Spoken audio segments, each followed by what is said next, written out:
Meenakshi, over to you. Thank you. So I'm going to talk mostly about some of the new initiatives in DFID relating to the private sector, which involve the use of equity and loans. But just to say that we've had a very broad range of work with the private sector in the past, and that continues, which relates to international policies, national policies, engagement with private sector, for instance, to ensure that they are more responsible, for instance, on extractives and so on. So there's a very broad range of work that goes on in DFID relating to the private sector. But I'm not talking about that today. And also just to reassure colleagues here that we continue to focus a lot on the public sector as well. That still remains the bulk of what we do in DFID, and it's not as if DFID is abandoning all the work on public sector, human development in any way whatsoever. And just to say that we recognize, as other speakers have said, that there's an important role that private sector needs to play in growth, in jobs, and we feel also in actually delivering critical goods and services and providing innovative solutions that could either be more effective or reduce costs of delivering important development related benefits. So on the new initiatives, I mean, basically policy is the starting point. So policies are very important to attract private investment in the places that you want, in the sectors that you want. But it does turn out that sometimes policies aren't enough. They're not sufficient. And that's what economists call market failures. So everything is in place, but actually people are afraid of putting their capital, investing their capital because of either perceived risks or real risks.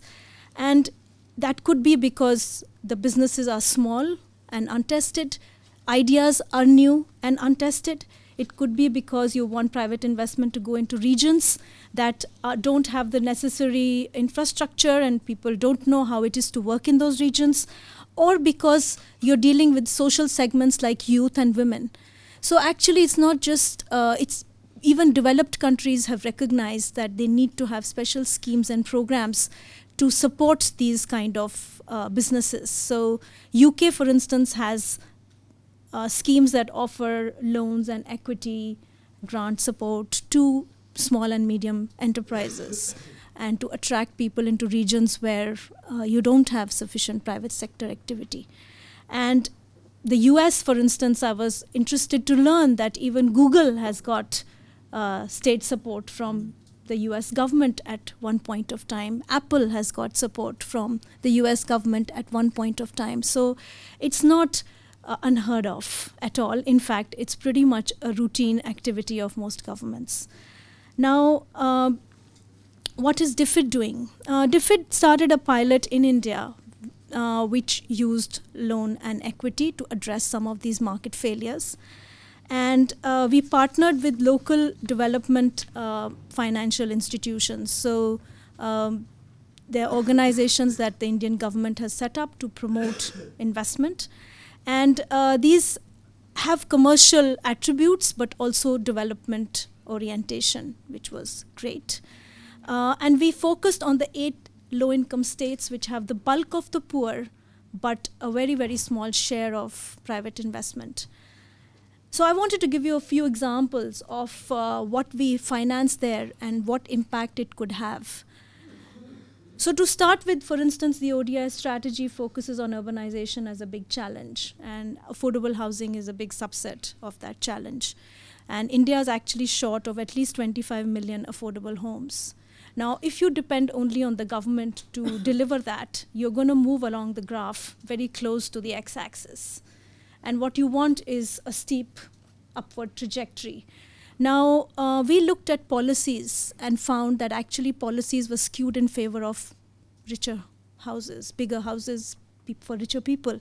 And we helped the state governments that actually look at these to make them more attractive to builders who would build smaller units.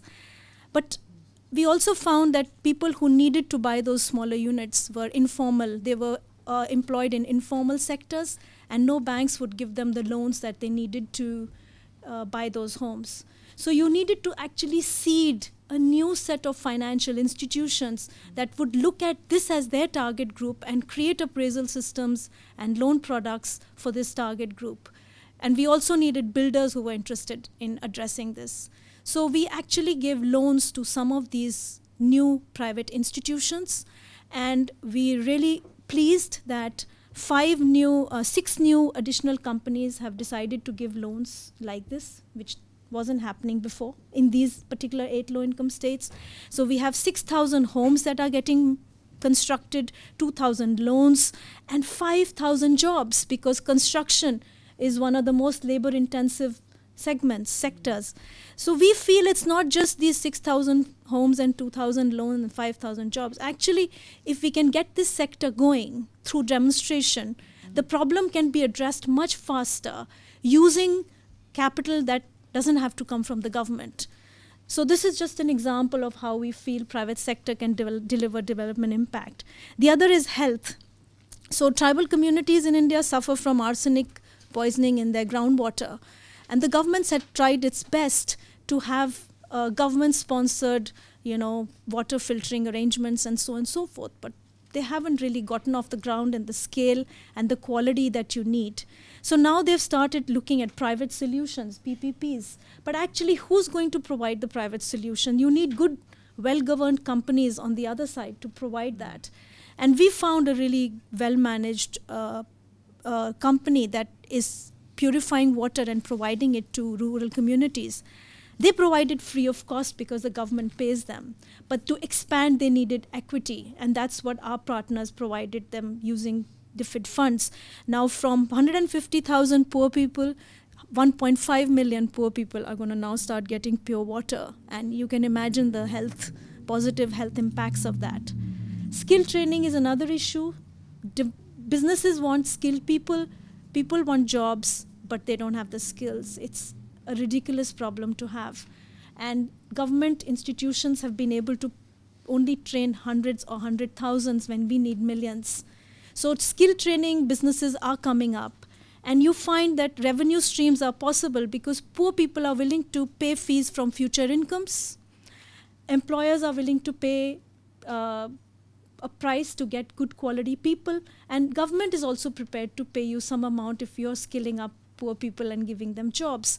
So companies are finding revenue streams and coming up with successful training modules, and 90,000 poor people are expected to get jobs, to get trained, and 80% of them are expected to get jobs as a result of some of the equity that we are providing to this particular institution. So I could go on. We have solutions in agri-warehousing, which is an infrastructure issue, and so on and so forth. I think that I would just like to say that it goes beyond jobs. It goes beyond economic growth. It goes to actually the heart of what we're looking for on development.